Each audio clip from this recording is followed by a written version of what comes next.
सृष्टि के रचने वाले परम अक्षर ब्रह्म कबीर परमेश्वर जी की असीम रजा से आप सभी पुण्यात्माएं सत्संग सुनने के लिए उपस्थित हैं। जिन पुण्यात्माओं के ऊपर परमात्मा की विशेष रजा होती है उन्हीं को ये अमृत वचन परमात्मा की कथा सुनने का शुभ अवसर प्राप्त होता है। जब तक हम सत्संग के अंदर नहीं आते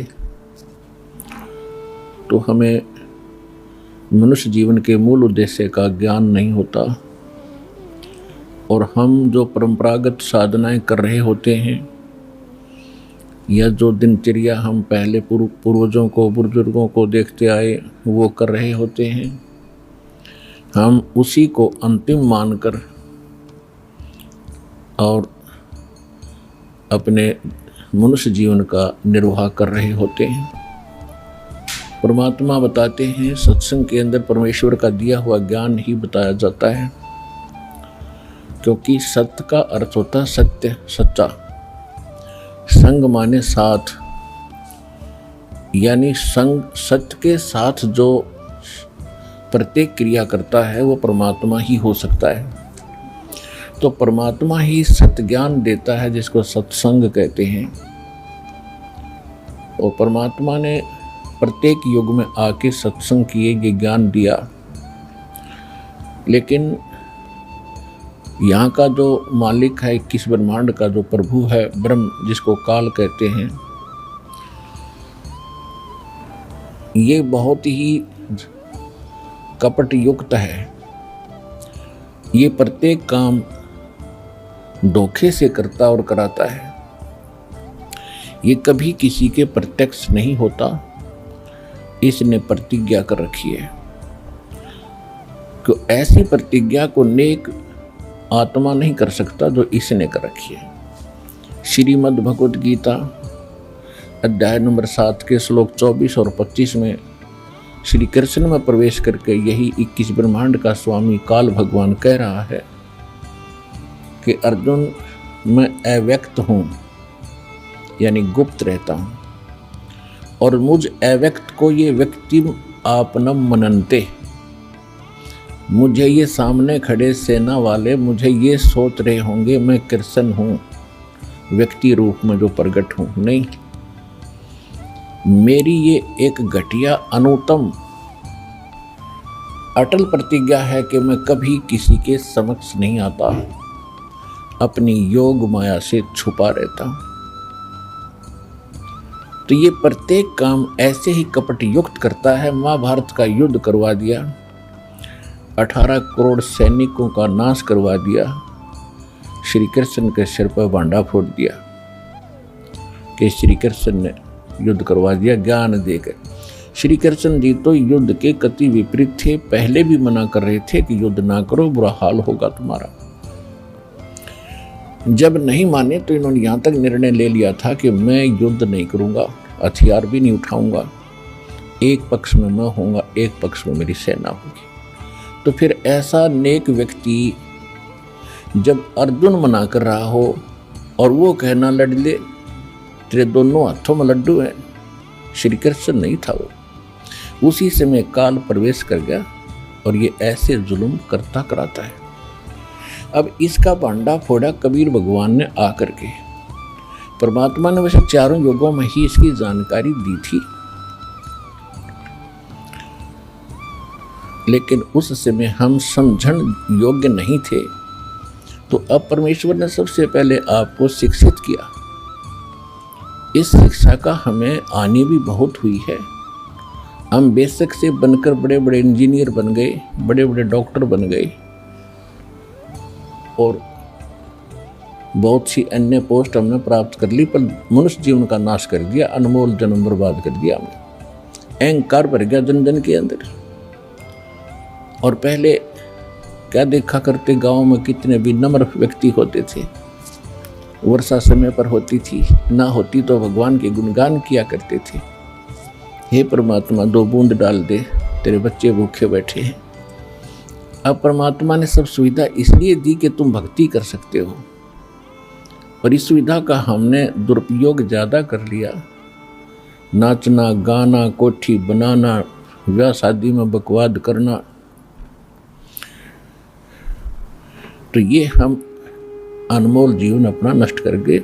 तो ये काल क्या चाहता है कि इनको सत्य ज्ञान ना हो।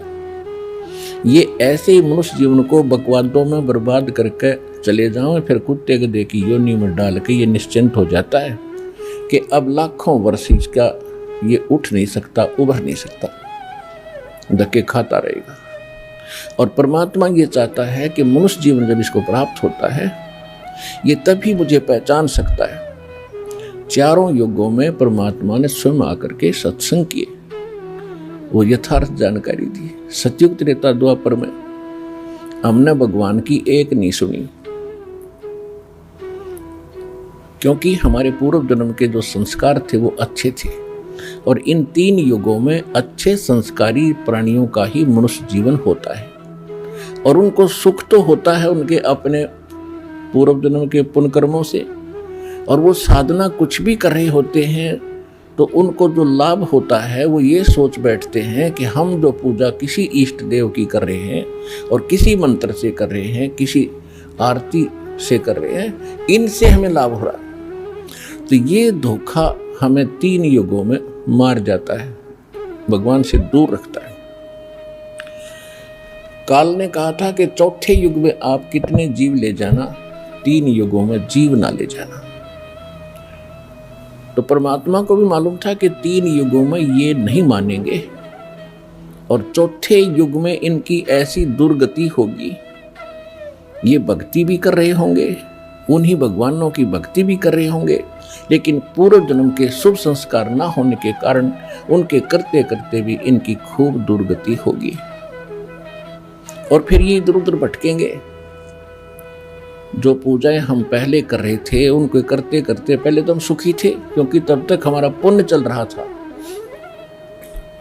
और जब हमारे ऊपर पापों का कहर टूटा तो उस समय बुद्धि बनी आई कि जो साधना हम करते थे वो कहाँ गई अब हमारी।